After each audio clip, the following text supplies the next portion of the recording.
Good evening. Hope everyone is doing well. So first up, there were some changes in the U.S. group today. So a few just kind of the highlights, I guess. They did change the name of the group, and they changed it to the People's Convoy. And so I wanted to make sure people were aware of that. The links that are in the description, and I'll post them in the first comment, and I'll pin it once this is over. Those links are still good. There's a Getter link in there to Brian's personal Getter page, and there's 2 Telegram links there to 2 different Telegram, I guess they're channels or groups. One of them you cannot comment in, and that is the official group for them to give announcements. That way, there's just not a bunch of stuff cluttering it up. And then there's a second group that is, it's for everybody to just more or less talk about whatever. So, anyway, those will be down there, as well as the link to their Facebook page, which is still open for now. So anyway, other than that, it was said earlier today that it does look like March 1st will be the day. Somebody made a comment in the regular group. I didn't see this in the official group, but I did see somebody post something in the regular group about it was being delayed a week from that. I don't know if that's true or not, so I'm just hanging tight. Either way, there's quite a bit of time between then and now. I don't know. I've got my own personal feelings on it. I think it's a mistake to wait, especially that long, because, man, that gives a whole lot of time for a whole lot of stuff. And we'll see. So, we'll see. I just, I don't know. Not sure what's going on. So, anyway, there's a, there's a lot of different, like, convoy groups and stuff like that. There's some that have other plans. Some have even wanted to go and more or less protest at the Super Bowl. And some have said they wanted to go down to the southern border, and so who knows what's gonna happen. What I did was made sure that I found the ones that originated the other group, and these are the ones that originated the other group. So all we can do is kick back and see what happens. So I would say at this point that everything is still just as fluid as what it could possibly be. So, because it is relatively early on into this, I don't know. I'm sure I'm not the only cat that doesn't think that it's a real good idea to wait a month before you embark on your journey. However, like I say, we'll see what happens. Trying to think. I don't know if there's really any more. I know in the line of that, Canada's still up there and going strong. Coots border, as far as I know, they're still up there. I don't believe that there's any current problems. There was a live feed earlier from up there, and it looked like everything was still calm. So, and you can find if you go and go to those live stream videos that I put out earlier, you can click on the link and get the person's name that streams it, and all you got to do is keep an eye there, and he goes live. That's what he does. He goes live. I think sometimes he goes live from his personal account, and other times he goes live in the group. So anyway, just letting you know. Don't know of anything else to update on that. I know there was rumors that the military could could possibly get involved up there in Canada. I believe Pat had put out a video or stream earlier in which he said that apparently, as far as he knows, that's not the case whatsoever. So all we can do is sit back and see. Tomorrow's Friday. We had a pretty significant snow here. I don't know. What do you think? 5 inches maybe? I think maybe about 5 inches. I don't know if it quite got up to 6 inches. Might have been close. But yeah, so significant snow, but not like snowed in or a blizzard or nothing. But let's see. Other than that, I don't know of much anything other than what's been going on in the news and whatnot. However, I've been more than anything following this stuff with this convoy stuff, because like I said, it's with it being so early on and things flipping around back and forth, you never know what's up. So we'll see. Like I say, that's all we can do is kick back and see what happens. Let's see.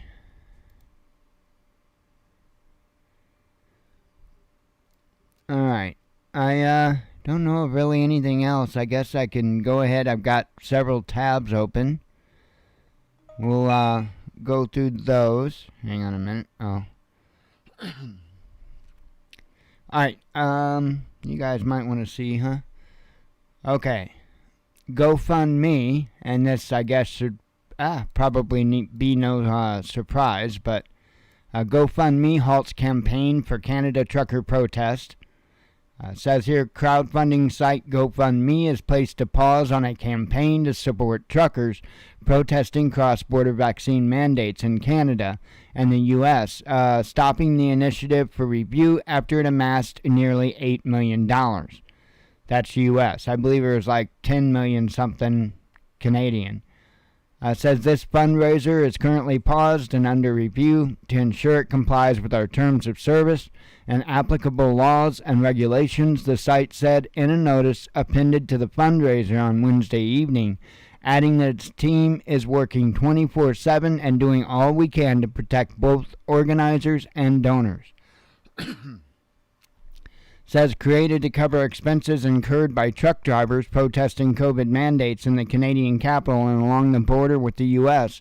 The fundraiser has garnered $7,964,141, and then of course it is just over $10 million Canadian. Says as of Wednesday night. Beyond the brief missive that now appears on the campaign page, however, GoFundMe has offered few other details about the review or why it was initiated. While the January 27th update from the campaign's organizers said the platform had released the first batch of funds, it is unknown how much of the nearly $8 million was collected ahead of the pause. The campaigners also previously denied media reports that GoFundMe had frozen their donations, saying the site had instead put a temporary hold on the effort due to international banking regulations, though have yet to speak on its most recent decision. Pardon me.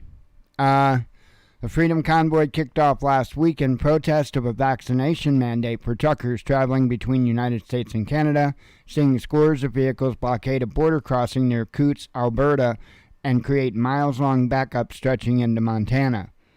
So it says local officials have denounced the protest as a significant inconvenience, which must end immediately, while police have declared the gathering unlawful and vowed to crack down. However, attempts to do so have met little success so far, with protesters simply moving the blockade elsewhere to evade law enforcement. Let's see. Yeah, I don't think I need to read the last part. So yeah, we'll see what happens with that as well. I think it's kind of crazy that's going on. However, I believe I mentioned yesterday about Australians more or less getting into it with the cops. And I have watched a fair amount of that video, not all of it. I don't have a copy of that. I actually couldn't find a full-length copy of that, so otherwise I would have. Anyway, it says here 2 policemen have been counseled by senior officers over videos showing them toasting each other with capsicum cans following an unauthorized anti-vaxxers protest in Canberra where pepper spray was used.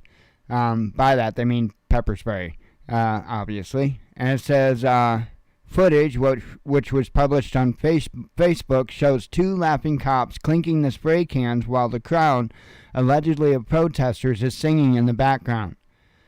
Both policemen were counseled by senior officers, a law enforcement spokesperson confirmed, adding that Australian Capital Territory Police was otherwise content with its staff performance during the protest, which resulted in numerous arrests. And it says here, ACT policing is generally happy with the overall response from officers in what was an escalating and violent situation yesterday afternoon, the spokesperson said, as quoted by Canberra Times. As on Thursday, the police force called on city residents to remain vigilant over the next few days as more protest action is expected. It also issued a warning for the protesters. While ACT policing recognizes the rights of the people to peacefully protest, when illegal actions take place, the people responsible will be dealt with in accordance with the law, it said. So, we'll see what happens. Let's see. And I guess we can't see the video. Learn more. Okay, let's learn more. Why won't you let me see it? Okay. And in Austria, we have this going on. Compulsory COVID vaccination set to be imposed in first EU country. Says on Thursday, Austria's compulsory vaccination bill has cleared its last parliamentary hurdle on its way to becoming a law.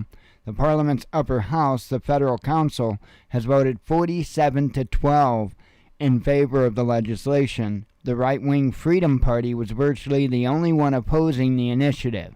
Imagine that. The bill is now expected to be signed by the Austrian President Alexander Van der Bellen and finally come into force in the next few days, possibly as early as on Saturday, according to the Australian media. The legislation passed by the lower house on January 20th was initially expected to come into force on February 1st. It would require every Austrian adult, except pregnant women or those exempt for medical reasons, to get vaccinated against COVID-19.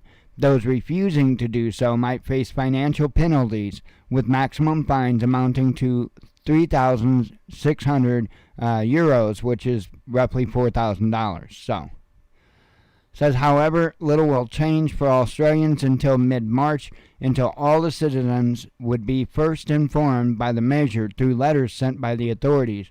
The Austrian law enforcement will be demanding vaccination certificates during routine checks starting from March 16th. Can we say, papers, please, any louder than that? Yikes. Hang on, coffee time.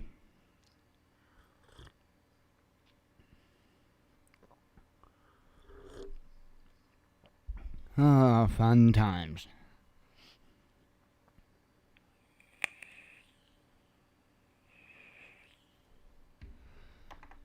Alright, British energy bills about to skyrocket. Says here people may have to pay... Oh, well, I'll just read down here. I forgot. It normally repeats. The UK's Office of Gas and Electricity Markets is lifting the price cap for domestic energy bills by 54%, the regulator said in a press release on Thursday. The energy price cap will increase from 1 April for approximately 22 million customers. Those on default tariffs paying by direct debit will see an increase of 693 euros from 1,277 to 1,971, and that's pounds. Those are actually all pounds, not euros. And that's roughly $2,670 per year, the press release reads. The energy price cap sets a maximum amount on energy suppliers that can charge customers for the gas and electricity they use. According to Ofgem, the cap stops energy companies from making excessive profits, ensuring customers pay no more than their fair price for their energy. Ofgem sets the cap every 6 months based on the underlying cost to supply energy, with the previous rise in October hiking energy bills by 12% to an all-time high of £1,277, or $1,731 a year for around 15 million households.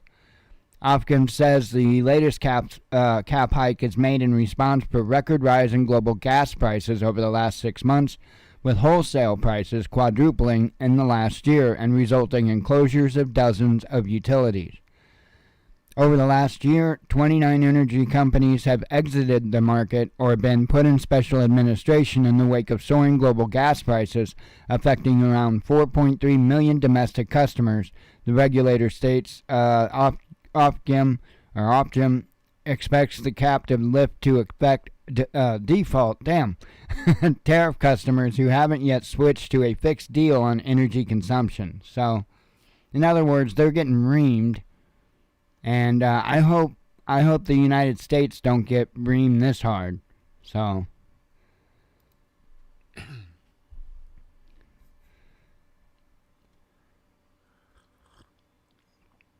you always gotta love stories like this.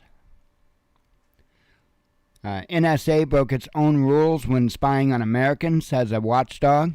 No kidding.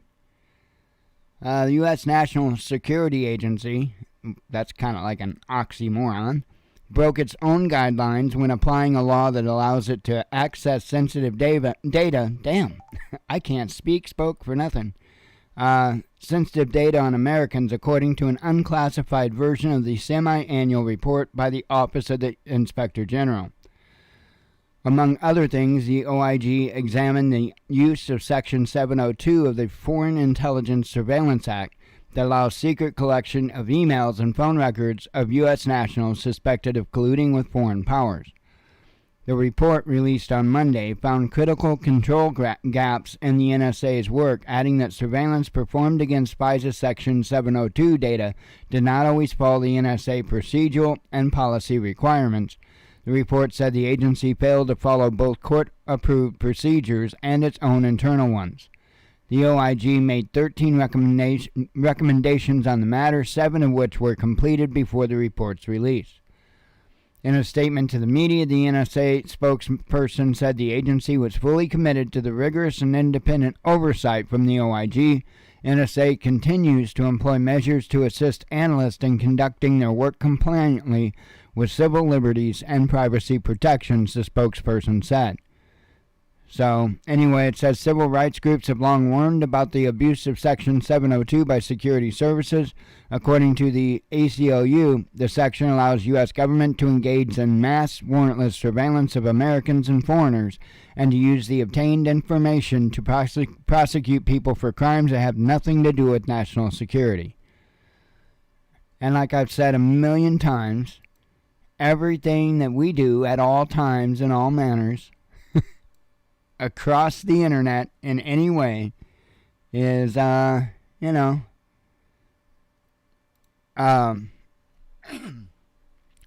be recorded, gonna be tracked, traced, databased. Good luck. That's why I say don't say anything on the internet that you wouldn't normally say anywhere, out in the open. Whether it's a private email, private message on any platform, I don't care if it's encrypted. Don't do it. Cyber attacks reported by European European energy companies. Sorry. So this is Berlin or Belgium. Sorry. However, I have a feeling you're gonna probably start hearing about some of this kind of stuff here too. Pardon Pardon me. Especially if things heat up between us and Russia and us and China. It says here, Belgian authorities have opened investigations into alleged cyber attacks directed against at least 2 energy companies in the Belgian ports of Antwerp and Ghent. I guess it's Ghent. The case was opened just days after German officials said they were looking into a similar cybercrime.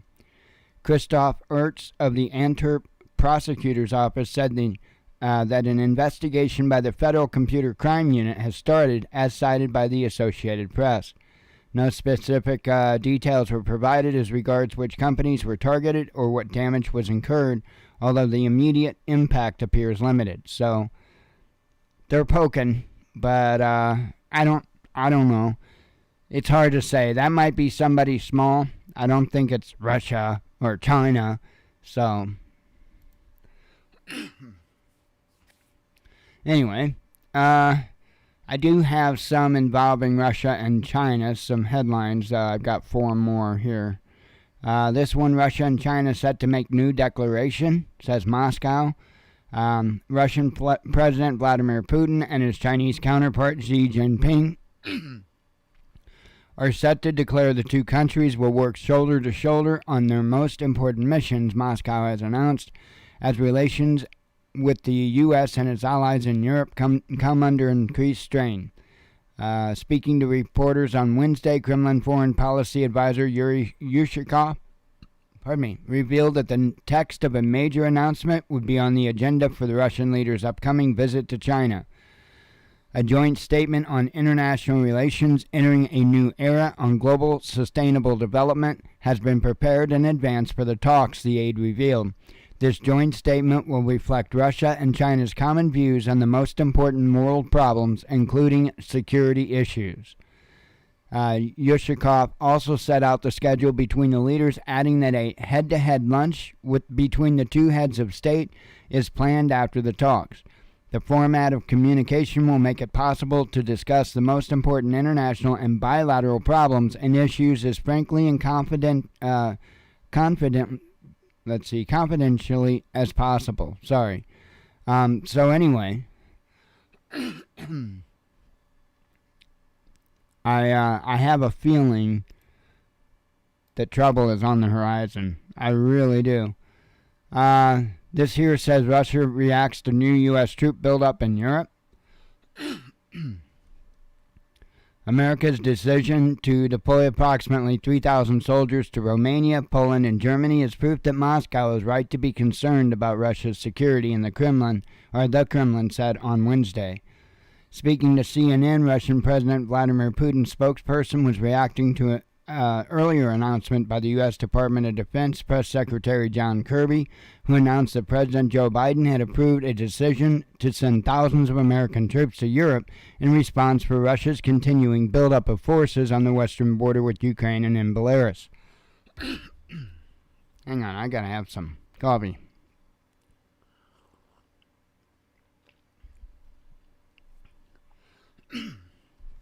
It says, the current situation demands that we reinforce the deterrent and defensive posture on NATO's eastern flank, Kirby said. President Biden has been clear that the United States will respond to the growing threat to Europe's security and stability. Our commitment to NATO, Article 5, and collective defense remains ironclad. Here it says, U.S. de facto is continuing to pump up tension in Europe. Peskov added, I guess this was Peskov that said that, he added that deployments are the best proof that we as Russia have an obvious reason to be worried. So, and here it says, Russian troop buildup, largest since the Cold War, says NATO. Says the buildup of Russian forces in Belarus is the largest number stationed in the country since the end of the Cold War, NATO Secretary General Jens Stoltenberg claimed on Thursday. That sounds like it's probably significant. Says in a statement made following a meeting with North Macedonia Prime Minister Dimitar Kovacevsky, something like that. Stoltenberg accused Russia of sending combat units numbering 30,000 people, including Spetsnaz special forces, to Belarusian training grounds. Says significant numbers of troops have been deployed to Belarus in the last few weeks, which Stoltenberg has described as the highest concentration of Russian soldiers seen in the area for decades. Among the deployed weaponry are S-400 air defense systems and Iskander mobile short-range ballistic missile systems, as well as fighter jets. And I'm betting there's some S-500s sitting there, too. I would bet it. It says the sudden increase of the Russian troop presence in Belarus coincides with the upcoming Union Resolve 2022 drills, joint exercises which will see soldiers from both countries working together from February 10th. NATO views the operation as warfare activity, particularly since Russia will not disclose on precise number of troops it has deployed, with Moscow claiming they will be removed when the drills end on February 20th. On Thursday, Russian Defense Minister Sergei Shoigu arrived at the training site for inspections a week before exercises are due to start. So, you got that going on. Let me have another sip of coffee. I've got one more here involving all this.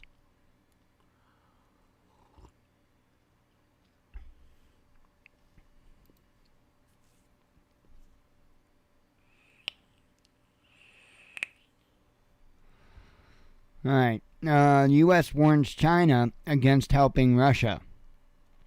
Ned Price, a spokesperson for U.S. President Joe Biden's State Department, threatened Chinese businesses with economic punishment if they decide to work with Russia through any hypothetical U.S. sanctions. During a press conference on Thursday, Price claimed the U.S. has an array of tools that we can deploy if we see foreign companies, including those in China, doing their best to backfill U.S. export control actions to evade them or to get around them. If Russia thinks that it will be in a position to mitigate some of those consequences by a closer relationship with China, that is not the case. It will actually make the Russian economy in many ways more brittle, Price warned, in reference to a hypothetical U.S. sanctions against Moscow over a hypothetical Russian invasion of Ukraine.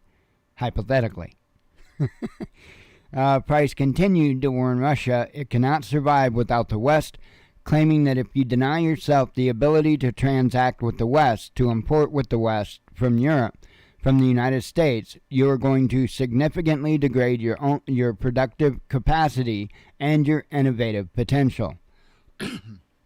In the same press conference, Price claimed to have U.S. intelligence evidence that Russia was planning a false flag attack by Ukraine to justify an invasion of the country. Price was berated, however, by an AP journalist for refusing to provide a single piece of evidence to the public to justify such claims. So, hard to say. Gonna be another easy night.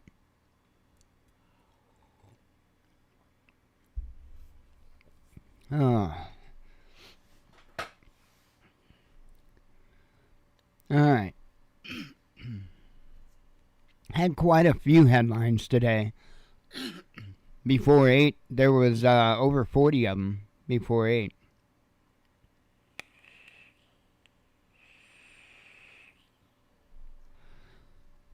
Alright, covered that. Billionaire sues Facebook over scam ads. World's leaders support Joe Rogan. Dozens killed by fallen power cable. That was in the Congo. Ukrainian army expansion labeled stupid PR. Russian journalists demand Putin act after threats from Chechen leader. Ukrainian regions dreaming of joining Russia, says an ex-general. Oh, you gotta love this one. Historic bridge to be dismantled for Bezos' super yacht.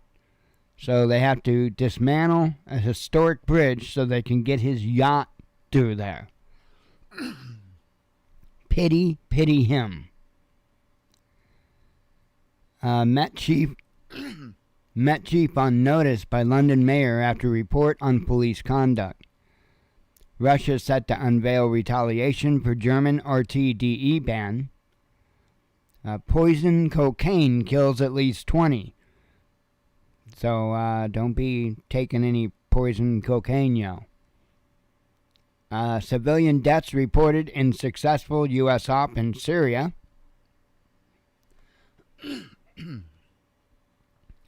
Archbishop urges end to celibacy rules. Russia reveals plans in case of cutoff from the U.S. dollar. European nations remove COVID restrictions as Omicron fears dwindle. That was I think it mentioned the one we covered yesterday, and I think there was another that was talking about it. Russia and China set to make new declarations, says Moscow. UN names Moscow best world city to live in. The UN said that. Hackers steal over $320 million in major crypto heist. French president calls for overhaul of EU's Schengen area. Trump supporters QAnon theory forced nature preserve shutdown, says the media. I have no idea what the hell they're talking about. A government vows to keep COVID restrictions until October. Survey describes chances of ex-president becoming leader again. This is the one in Brazil, not the one in the United States. I'll have to say stay tuned on that. Indian Navy test BrahMos urine missiles, something like that. It's not urine, as in, like, pee. Urine, maybe? Anyway. Biden reveals ISIS leader was removed in recent U.S. op in Syria. At least that's what Biden claimed. Cops toast... Oh, I did cover that one. Oil tanker explodes off a Nigerian coast. Let's see. Russia reveals response to Rtde ban in Germany. I covered that. Democrats turned to Fox Tucker Carlson as MSNBC star Rachel Maddow plans hiatus. Elon Musk's threat tweet lands Tesla in court. Covered that. Pandemic ceasefire for Europe predicted by WHO. Omicron triggering surge in COVID reinfections. Big Mac Index announces world's most undervalued currency. the Big Mac Index. UK approves first protein-based vaccine. Let's see. I don't know if I said this one or not. Standoff with Russia undermining U.S. fight against China, says a senator. EU country repatriates ISIS-linked women. Scientists describe ways to catch and avoid Omicron. UK PM's U-turn over bear fur sparks PETA's anger. Children's deaths confirmed following U.S. raid in Syria. RT France responds to reports local media watchdog launched probe. Minister accused of breaching international law. U.S. contradicts Ukraine on peace plan. U.S. Senator parroting Russian talking points, says the White House. Russia reacts to new U.S. troop buildup in Europe. U.S. Senator reveals when next sanctions on Russia could be delivered. Ukraine set to get Turkish military drones. Isn't this all wonderful military stuff? British foreign minister mocked by Russia after geography gaffe. Meta shares crash as Facebook loses active users or losers. I don't know. Border Patrol testing robot dogs. That would be kind of freaky, wouldn't it? Be trying to cross the border and a bunch of robot dogs coming after you. Northern Ireland's first minister resigns. Team USA runner is silenced over trans athlete concerns. Bojo's policy chief and longtime ally quits. Let's see, covered that. White House explains why it's sending troops to Europe. Covered that. Biden claims ISIS leader blew up himself and his family. Oh, now I guess we didn't do it. We didn't set off anything. We just flew over really quickly with our bombers. That's all we did. Or with Hellfires from the drones. They didn't launch, though. The guy blew himself up. They didn't need to. Right.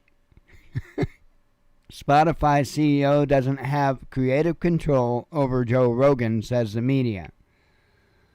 ADL changes the definition of racism. Now, I've been hearing that actually for the last couple of days. So, government described crime data in misleading ways, says Statistics Watchdog. Washington gets grilled over Russia false flag, says claims. TV channel apologizes for airing banned zombie movie. Day of the Dead is apparently banned. Senator forgets first black SCOTUS justice in pro-diversity speech. Oops, and that was Chuck Schumer. 3 more staff quit PM's office. Compulsory COVID vaccination. Oh, I covered that. LA mayor says he doesn't need a mask when he holds his breath. Okay, well then hold it. Hold it for like 10-15 minutes. We'll talk to you afterwards. Ukraine lectures Israel on Russian invasion. And that's it. There are no more. Hell, that's a really quick night. I'm going to take advantage of it and get the heck out of here and just relax. So, keep an eye on stuff. The Telegram, whatever, chat rooms, groups, whatever the hell they call them over there. The Facebook page, the Getter page, they're in the description. I'll also put them in the first comment and pin it. And other than that, I guess we'll see you all Sunday. Appreciate you being here. We will talk to you soon, God willing. As always, God bless you. We love you. Be one with your spirit. And shalom.